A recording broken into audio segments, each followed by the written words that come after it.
Всем привет, это проект Альфа. Hello, everybody. This is Project Alpha. You are watching it live with Alexey Arestovich. Hello, Alexey. Hello, everybody. 1,000 days since the invasion of Russia into Ukraine. Today, many people are saying, well, it's not exactly 1,000, because if you calculate from 2014, that's already 3,000 something. What's your attitude to these 1,000 days? Right, Nikolai. Some people are competing since and counting since the times of Kiev and Rus, and blaming everybody who is not drawing this conflict from the times of Andrei Bogolyubsky and the Kiev and Rus, and saying you guys are too shallow. One fellow wrote a good post today. Let me read a little bit from it. Of course, we can go into some lessons of 1,000th day, but I like what he posted. I'm amazed by the mastery of our citizens to find ways to attack each other. You do not suffer enough. You suffer wrongly. You suffer in the wrong language. You suffer, but the others get it even worse. You're not suffering the right way. You're suffering in the wrong locale. You started suffering way later than me. And listen how people really suffer. Listen to me. So yeah, he's writing that grief is uniting people, but nothing seems to unite us. Situational element, when the UAV drone hit the house and people who live there rush there to try to help save everybody whom they can, that's one thing. But uniting the country in the face of a long-term conflict, this is not exactly a norm. And Aristotle wrote about that when you're talking about unification in politics and talking about nation being unified, and he's talking about that in a polis, in a Greek polis. What is it? It's about 35,000 people living in that township. 15,000 of them are citizens, the rest are kids and slaves. So those people knew each other. And he's writing that even such a polis cannot be united, and it is a worse goal in politics to try to unite everybody. Because politics is about something else. Politics is about everybody being as different as they like, but still managing to live together under the same roof in the same township, in the same polis, and allow each other to grow. Because the difference of potentials creates that electricity, creates that motion forward. And politics, as he says, is the art to do it so that very different people pursuing different interests would be growing in their understanding and in their interests, and would evolve in their families and their personal growth, and overall as the society it would have been evolving. You can imagine the complexity he is keeping in his mind discussing it. I can, however, state that we primitivized our politics in Ukraine, and to the 1,000th day of this war, we're probably at the level of monkeys, not to offend monkeys. And according to the United States Marine doctrine, when the test comes, you will not rise above your capabilities, you will fall to your basic trained routine. And that's kind of what's happening here. People are screaming today that if the war lasts for 10 years, we need to continue uniting. And if they're really outlining that this war is lasting for thousands of years since Kiev and Rus, then everything is worse. Because then it sums up that our life is this war, right? And some propagandists are actually making these statements. We are fighting for the whole life. Well, then I have a question. Why you suck so much in fighting? You still have not figured out how to win over your enemy since the Kiev and Rus, and why you're never ready for it, and why do you not make any conclusions? And the culmination of this story is the message of our president to our Congress, where he presented the plan of resistance, the plan of Ukrainian stoicism. If many people don't like Zelensky, right? But let's abstract from his figure. Let's look at what is written down in this plan. Everything that's written there is essentially what the Constitution and our national defense law demand. It's already there. It's already in papers. You just take that and run with it. Moreover, he is talking about measures that should be in a good country used and already set even in peace times. Also, in this plan, he is talking about a very small portion of his plans that he promised when he was being elected. And now this part is being presented as a new plan. Imagine a conference of doctors, right? For 1,000 days, they're fighting with some bug trying to cure their society. And then on the 1,000th day, their lead doctor comes out and says, well, we have a new plan. You need to brush your teeth, eat well if you can, try to sleep well, wash your hands, right? Don't eat whatever you find on the floor, on the street, and sometimes do the exercise. And the society is looking at him and thinking, oh my God, we need to stand up and applaud it 27 times, right? I think our Congress applauded to the president 27 times. Even Stalin did not get so much ovation from his scared comrades on a Congress that were scared by repressions and everything. Yet today we were applauding to washing the face and brushing teeth. Whatever is described in this plan should be a daily routine. When this is presented on the 1000th day of this war, and it is as a standalone plan and not as a typical activity, and when it is beautified to be some special plan, what our society is failing to understand, being hypnotized both ways, positively hypnotized by, oh, we got a plan, and negatively hypnotized, you corruptoids, you have lost the war, now you're also presenting some plan. In both scenarios, we fail to understand a horrifying thing, which is equally correct for both positive and negative stances. The fact of presenting these steps as some super means or super plan to, or the last plan to save the country. It just indicates that all the tasks that we have and all the laws that we have in the plan of defense and the national defense doctrine and constitution, that they're not being run, that they're not being fulfilled. And they were not being used for the whole 1,000 days, because if the doctor comes and tells you that you need to brush your teeth, it means that you are not brushing your teeth for 1,000 days and you probably have issues with them. And everywhere where this plan outlines these basic things, let me be delicate here, have not exactly understood what it's written in Constitution or in our defense doctrine, and they fail to understand that whatever they present as super plan, as that super jet that will take us away from all these troubles into some fairy tale country, this actually is a mundane routine stuff that's not even worth mentioning if things are running proper. This is the tragedy. This means that for 1,000 days we were failing, and now we are trying to present daily hygiene as the magical conjuring. This is a very direct level of representation of the level of infancy that our society is at. Today, I think the main topic of this stream is our infancy, infantilism of Ukraine in many different regards. In regards to squabbling with the oncoming Trump administration, to which the West responded with a caricature to our president, and all these expectations about long-range missiles, etc., etc. These are all the signs of infantilism. And one of the main features of such thinking is magical thinking, right? Don't use the Moscow words, use the right Ukrainian words, and everything will work. Second feature is a total disregard or refusal to take responsibility for your wants. Listen, I've been consulting people for quite a few years on family and marriage, and I've seen different women, right? Rich, poor, successful, less successful, young, old.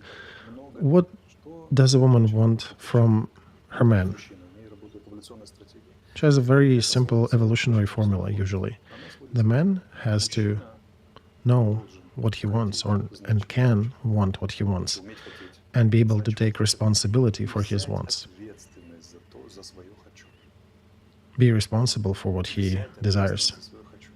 One client told me recently, I'm coming to a date with one fella, looking pretty, and I'm asking him, what do you want? And he is shy to even tell me, even though he is, well, pumped, athletic, got a beard, got a fancy car, 50 plus. And she's very smart, but she's laughing and saying that he's shy to even tell her to her face that he wants her. But this runs on his face. And she's helping him. Okay, I can see that you do want me. I understand that. But what do you want from your life? And what do you want from yourself? And the tragedy, as she says, is that nobody can usually say that, give that answer. As she's in the dating market now, she says that men usually fail to answer that. And I think our Ukraine is that collective guy who wants to date a lady. We have a beard, we have tattoos, we have some missiles, we have some machine guns, we have tanks, but nobody can say what do we want. And when we finally come up with some plan, nobody wants to be responsible for execution of this plan. You need to take responsibility for this execution, right? You want the borders of 91? Okay. What responsibility are you eager to take? What is your plan to do it? Right. 1000th day of this war, the feeling in the country, away from the front line, is that it is some anti-terrorist operation somewhere far in the east. Most part of population doesn't care, have figured out how to live under that, and they do not have a feeling of that war imminent on them, or being present, being active and hot. Yeah, the missiles fly in sometimes. Another thing our people are missing is that our propaganda is saying we're fighting with a colonial regime, yet we're behaving ourselves as a empire with colonies. Look at the Africa. Remember when Kuleba was visiting Africa, our publications and press about his visit?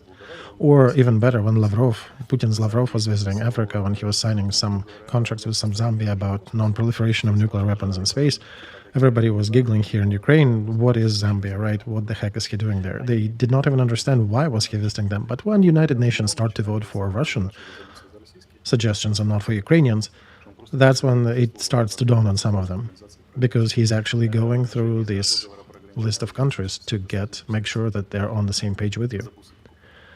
So, or when we talk about Central Asia, right, we can always hear that, oh, what about that Kyrgyzstan and other stands? Kiev is the belly button of the planet. And when you talk to people, if you continue running your country the same way you're doing, it will lead you to what happened in Afghanistan. You will be the ones grasping on the flying away American cargo planes and giving your kids to American soldiers so they would have a shot at life. And that's where it's all going to, because I do not see any good sign that we can stop it. People are telling me, well, Alexey, you're exacerbating that. It's not, where's Afghanistan, where's Ukraine? There's a big difference. We're a civilized country with science and everything. And I want to remind that in Afghanistan, unlike here, they had 200,000 of Western troops, and yet Afghans were grasping on their planes when they were leaving. And we don't even have them. We have only our own troops. And it's not because Russia is so strong, it's because we're dumb. And now we can go to the caricature about our president, because that's the logic that is also fitting in this picture. Why can we get to the level of Afghanistan on the next 1000-day celebration? Here is the caricature. And we magnified this little bunny that is representing President Zelensky here. He's already here with the drum that says resilience plan. And that caricature was published yesterday, all right? He presented the plan today. Yeah, they probably knew that he'll be presenting it, so they did that preemptively. Right, and look, these are basically the same publications that had him on their cover. The same caricature person, the Times, British. This is how he was presented. Putin was presented puny. A little thing with his wants and demands standing on the mountain of broken equipment, broken military equipment. And Zelensky looks like a stoic who is breaking all that. Look, what the problem is here, Nikolai, another good symptom here that I can outline is that meeting students, Zelensky said that he will sign a document about same-sex partnership, right? This was done publicly. I'm not exactly sure how it was done in reality in Ukraine, but I can talk about how Republicans took that in states. And of course, it's a very diverse group. There are gay Republicans and they are supportive of certain conservative values, but it doesn't mean that they support these practices or these partnership laws. And this is very difficult for our people to understand in Ukraine, that you can be gay, but you can be against registration of marriages in this fashion, or partnerships being acknowledged in a certain fashion. And this was taken in the United States as a spit in direction of Trump's camp. And people drew conclusion that certain wants were not satisfied, and Zelensky starts to attack the right in the West. And he's starting to squabble with the right that are actually coming to power now. And here comes the caricature almost immediately on the heels of this. Right, but this is a British caricature, Alexey. This is coming from Britain. Of course, Nikolai, but right now there is a serious discussion between American and British conservatives. Despite the differences they have, they found ways to circumvent that, and there is a conservative movement for the last 5 years, roughly. They've been rather intensively working together, both publicly when the groups of parliamentaries were exchanging visits, and also less public with visits through churches and other organizations. I have some relation to that movement, that's why I know what I'm talking about. And basically, the dominating idea from the conservative camp now is that we warned you that the whole Ukrainian political top is the burp of the Democratic Party in the West. And they're just the kids of all these democratic projects. That's what's ruling Ukraine right now. And that's how it is taken. And that's why this caricature appeared.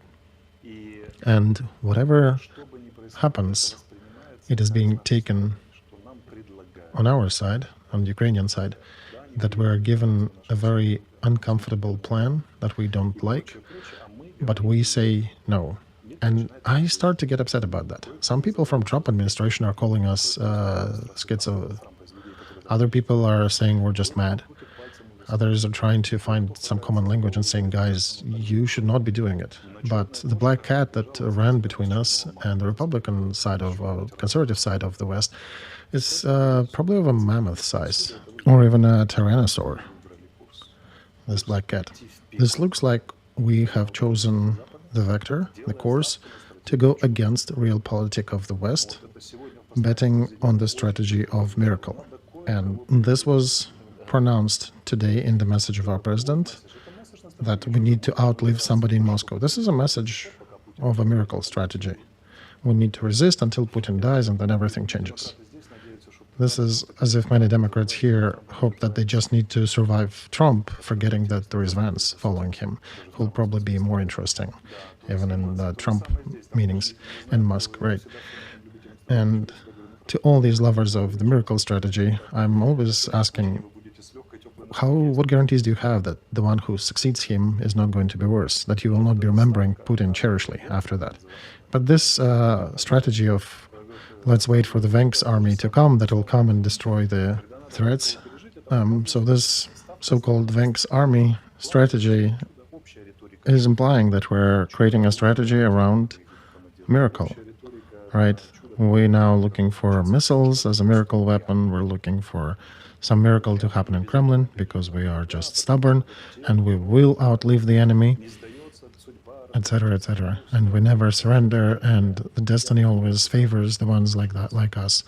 Listen, I would love to be wrong. I would love to be proven wrong on this, and I would love to those people who are fighting now in Ukraine would all survive, and some miracle happened, and they somehow prevailed. That Putin would said, "I'm sorry," would leave this helm of ruling Russia and would just go into obscurity. But there is a nuance. You can pray for that, you can hope for that, but you should not be writing it as a plan, because you can hope for miracle, but you should not be planning for miracle. Planning needs to be based on the worst scenario, especially if you're planning for the national security. And when you're ready for the worst, you're ready for everything better. And miracle cannot be a plan. It can be maybe a strategy, but it cannot be a plan. Plan is the wrong word with miracle. And this inability to take responsibility for your wants, right? You want to outlive somebody in Moscow. What are you doing to outlive? Ask Getmantsev, ask Sirsky.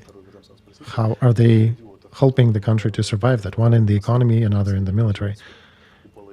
Ask those clever idiots who are destroying the Russian-speaking population of Ukraine's motivation to fight in this war. Ask those people who are picking workers from strategic production in Ukraine to fight in the trench. Ukraine is already slimmer than Russia. While the fat one is getting slimmer, the slim one will die. Our eternal motto in this stream seems like. And these people are even letting more blood of the slim person. How are you going to outlive Moscow? Or somebody in Moscow? Right, Russia has its own disturbances, and there are more signals on Russian economic forums that their economists are screaming about, the loyal ones to Putin's regime. They're saying that they're facing stagnation and inflation. Recently, in the Congress of the Urals Defense District, they were discussing a lot of uncomfortable things. Today, they officially stated that Russian youth does not want to go and join and study in the military schools. They're the same post-Soviet country as we are. They're sick with the same diseases as society as we are, but they're just more of them, and they have more resources, and they take a certain geographic position in the world that many countries want to do business with them. And they continue with their plans that they have set. And that reminds me of the famous Lenin statement that for 400% of margin, the capitalists will sell us the rope to hang them on. And Russia is still steamrolling what they want to, with difficulties with everything, but they're still trying. And we somehow intend to outlive that machine? How? On what resource? And I will say one unpopular thing. It would have been much more beneficial for me to criticize Zelensky and to tear him apart. But unfortunately, I doomed myself to be precise and honest, trying to. And here we have a multi-layer situation. I need to be happy as his political competitor and as somebody who is being prosecuted by Zelensky's group that he is already being caricatured in the Western media. But I'm not happy about that, because he has a very peculiar title as Supreme Military Leader of our country. And when Supreme Military Leader of the country at war is being caricaturized, this is a very bad sign. A very bad sign. Especially when those people who've been admiring him about a year ago, who were standing and applauding him in parliaments and were drawing very different pictures of him on the covers. This is the sign of big quarrel. And that is a big quarrel with main allies, of which we are dependent for up to 80% in our military capabilities.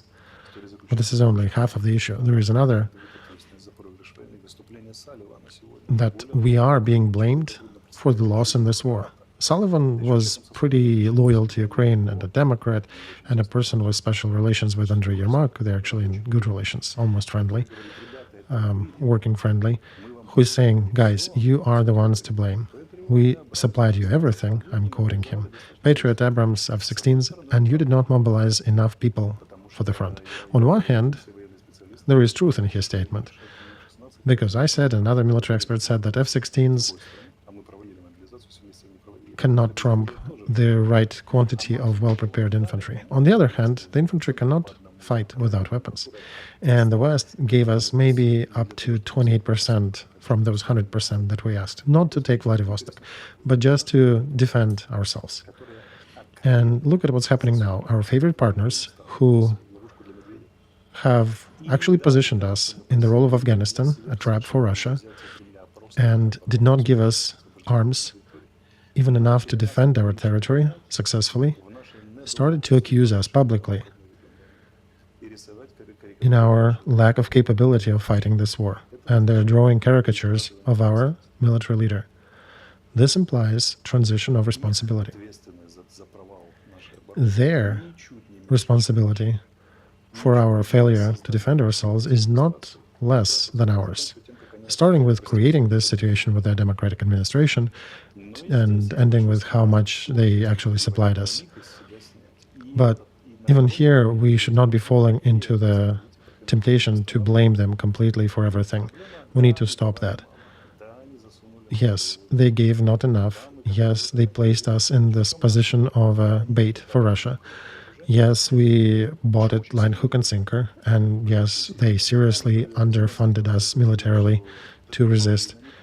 President Zelensky was saying that half did not arrive. I want to say, in reality, it's more than 60% that we did not get from what was promised or what we reasonably asked. And now there is a question. Are we responsible? Do we have any share responsibility in this? I think we do. Because these are our partners, this is how they behave, but we agreed to be that bait. We agreed to serve this role. And the main thing is that we're talking about we are conducting politics that do not meet our capabilities. Our responsibility is to understand when we are not given enough resources to measure our wants with what we actually have.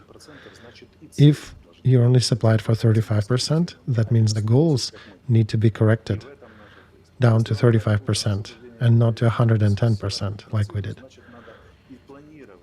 If you have enough weapons to defend a certain township, you need to plan how to defend that township or village and to not aspire to take borders of 91 or plan to take them back.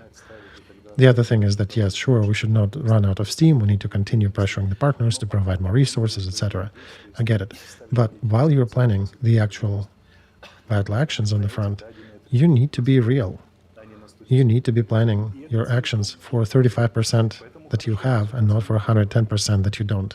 And this is our full responsibility. That's why in this situation, we both will lose, us and partners, except for partners are now pretending that they're not losing and it's only Ukraine that is. And we are pretending that we will not lose, and even without partners, we will show our true colors and we will prevail. Now, at 35%, we could not achieve certain things, but now that we had a black dinosaur running between us, we will somehow prevail with our own troops, right? We'll produce somewhere 300 Neptunes and find 300,000 mobilized. And I have a feeling about it on the backdrop that Odessa is sitting without electricity, that Glukhov lost a young family with kids and parents. Before that, in the other town, a family died. It's horrible when families die. And it's what I'm going to say is going to sound horrible to you, but I want to say that. Both Ukraine and the West did not come to fight this war. There was a lot of PR. They PR'd on us, we exercised certain PR activities, but we did not come to the war in reality. People understand it. That's why they keep asking questions, why did not we declare war on Russia? Why do we not have full martial law? The only side that came to this war was Russia. As Peskov said, they are fighting with NATO. And Russia, with their traditional bribery, thievery, and cruelty to its own people, in the most maximally ineffective way of usage the resources they have, but they did come to this war. And the problem is that the order always beats class in the long term. We, so amazing, did not come to fight this war, and they did. I'm not saying that the army is not fighting or civilians are not fighting. Yeah, we're all struggling and fighting, but we called this war that this is existential warfare, and at the same time, we're blaming our partners that they're only giving us 35%. If it is really existential warfare, we're only trying for 3% of it. Because existential warfare is fought differently. It is fought by rising as a whole country, dropping everything and going to war. Everybody going to military production, everybody going to the front, everything for the front, everything for the victory. Job cards, special rations and everything, if we have to. And a lot of things to unite the country and to fight as one. And when we declare that existential war and the strategy to win it is to prohibit kids to speak Russian at school, this is a wrong move. And this war was existential only for Ukraine. Our neighbors, our immediate neighbors, have long historic memory about Russia and fighting with Russia. Baltic countries, Romania, Poland, they felt an echo of this existential war. For Central Europe, Western Europe, and Biden administration, this war was never an existential affair. And it was not even existential for Putin and his regime. It was perhaps very slightly existential for them, but not on a degree that our propaganda presents it. On this level that I remember when I talked about the Kievan Rus and all the roots of this conflict, on this level, yeah, it may have been existential, but not on the level that it is an eternal enemy that we need to prevail. This is where we failed. And one more thing to add to this is that this existential warfare, Putin and his surroundings planned very rationally, while Ukraine planned it very irrationally. We made three colossal mistakes. We allowed ourselves to believe that it is an existential warfare. Second, when we declared it to be existential, we did not come to fight this war. All these stories about nurses and fighters who come to treat their heavily wounded in Dnieper, not too far from the front, where they don't know how to stabilize the wounded because there is no electricity and equipment is not working. But yet, as they drive through the city, they see big, tough guys eating snacks and drinking coffees in the cafeterias. Half of the adult population of the country are not fighting this war. So when we declared it to be existential and started to run the government propaganda on this, my first question to the government would then be, why you're not doing anything for existential challenge? Because the government runs maybe at 3.5% efficiency and destroys more than it does good. Declared existential warfare, colossal mistake. Did not come to it, colossal mistake. And cannot even treat it rationally, another colossal mistake. I was thinking for a while why our Ukrainians very often criticize me.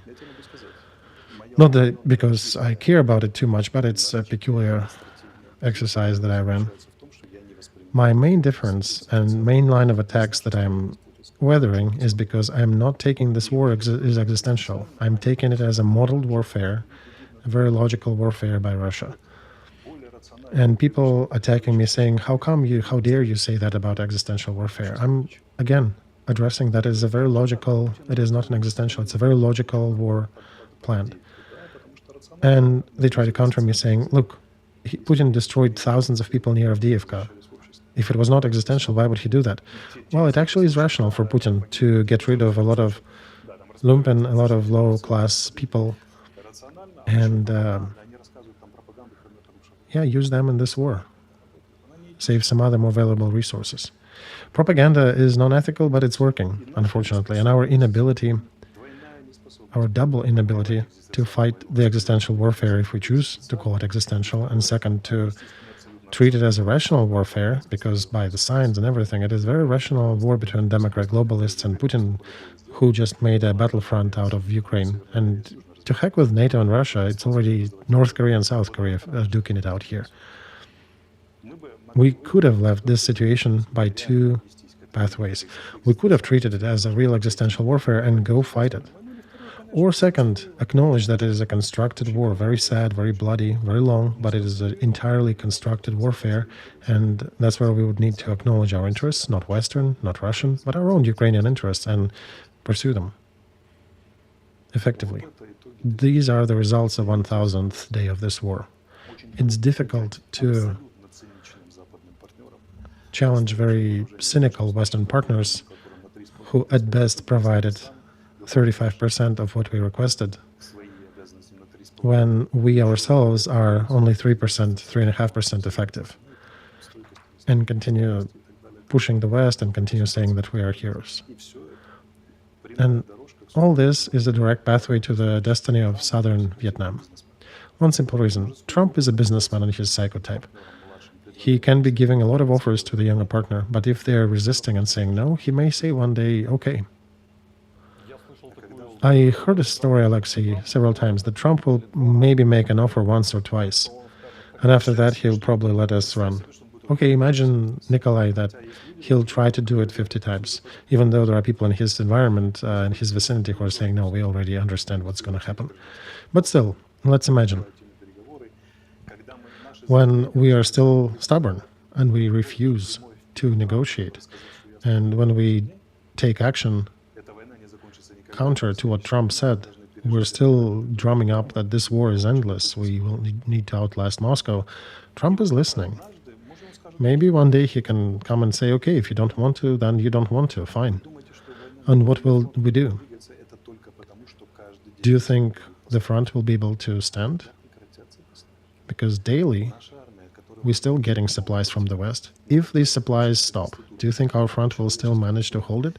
And we need to give their due to our military that they're holding as the societal organization, as the societal institute, with all the critique of generals and everything, as the societal organization, army is fulfilling its order. It's holding the front and is defending the country as well as it can. Yes, there are some deficiencies, but still they're holding an overwhelming enemy while being very poorly funded and poorly staffed. But if we cease funding and cease giving army more resources, it will not be able technically to hold the front. You can be 3 times the hero, but if you have no shells, there's nothing you can do.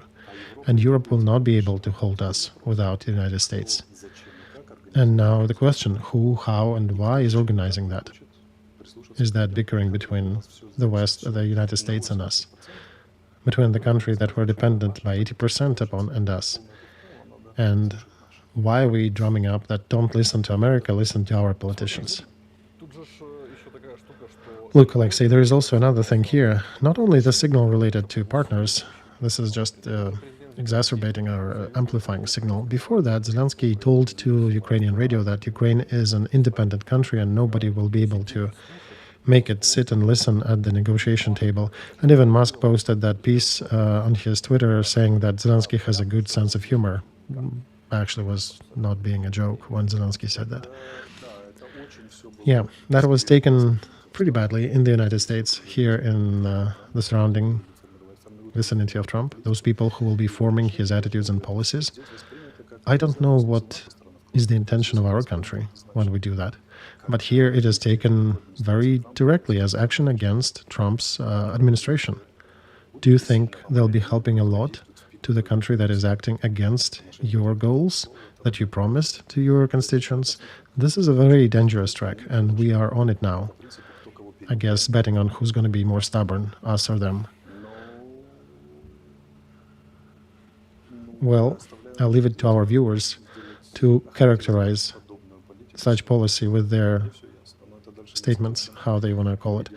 I will not use my vivid language here, because otherwise we'll have to beep a lot of this stream.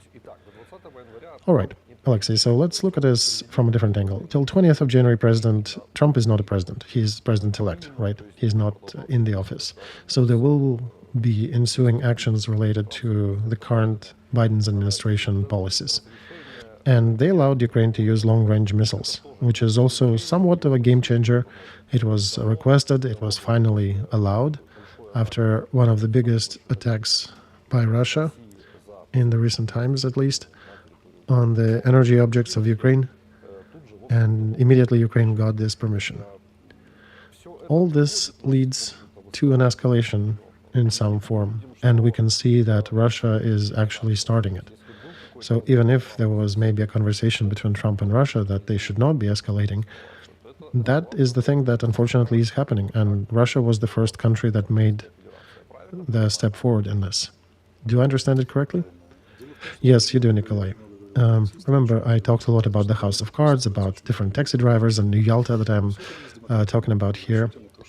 And Democrats were hoping, not they were calculating to 100% win, but they were seriously hoping that they will prevail. Not because they did not believe that Trump may win, but they were calculating for options. What if they win? And Trump had a different plan.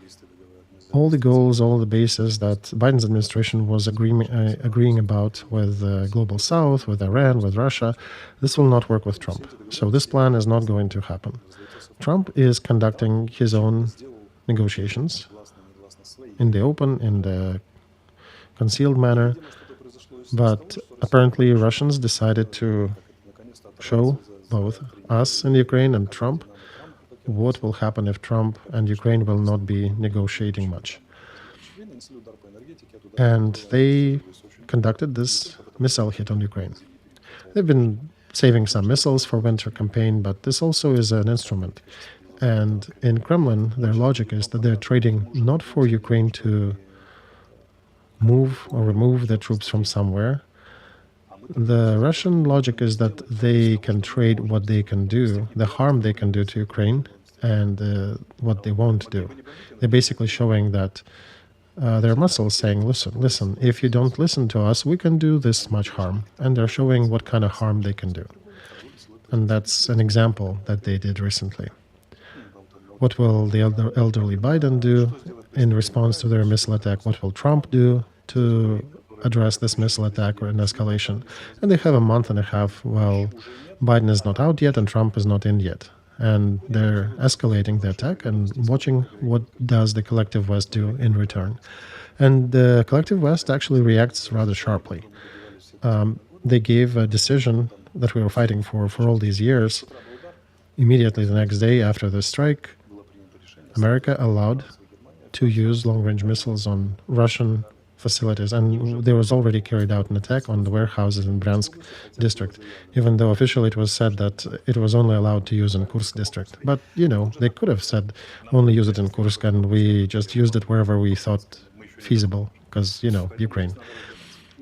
Putin next comes out and says and starts to clarify the nuclear doctrine of Russia. And he clarifies it in the direction that the reason for Russia to use nukes is a joint attack of a non-nuclear country together with a nuclear country behind it, describing the current situation in Ukraine. That now is a reason for Russia to use nukes. However, Anatoly Nesmian mentioned this in his blog recently. He's got a very sharp sense of humor, fella. Hello, Anatoly, if you're watching us. But he noticed that according to Russian constitution, 4 districts of Ukraine are already part of Russia. So is there a definition between that Russian territory and other Russian territory that the warfare is happening? Because according to Russian constitution, the fight is raging in those 4 districts that they written in. Even Crimea is under attack often, right? So everybody here and in the West are now screaming that Putin is clarifying nuclear doctrine. Then Lavrov on the G20 in Brazil comes out and says, well, guys, no, hold your horses. We are going to do everything to prevent nuclear war. This all is unfolding in under 24 hours. Such an immediate exchange between Kremlin and their foreign minister. One side is scaring, another is specifying. This is what it tells us. It is not a military escalation. This is the element of trade. The element of trade in that new house of cards that is being reassembled anew. And this is not even Trump doing it. Even though his son has already had time to come out and say that idiots who allowed to Ukraine to use these missiles, they are provoking for the Third World War. But the elderly Biden did allow us this, and now Britain and France are also reacting that they likely will allow us storm shadows and scalps to be used in the same fashion. So now there are 2 options. Perhaps there'll be enough for both sides to see that, yes, they need to sit down and start renegotiate in new conditions, or they will continue escalating until they get to a certain degree. And I will say here a scary and funny thing in a way. For us, in the way we're conducting our rhetoric, the only actual or realistic strategy of hope that we can rely on in this case.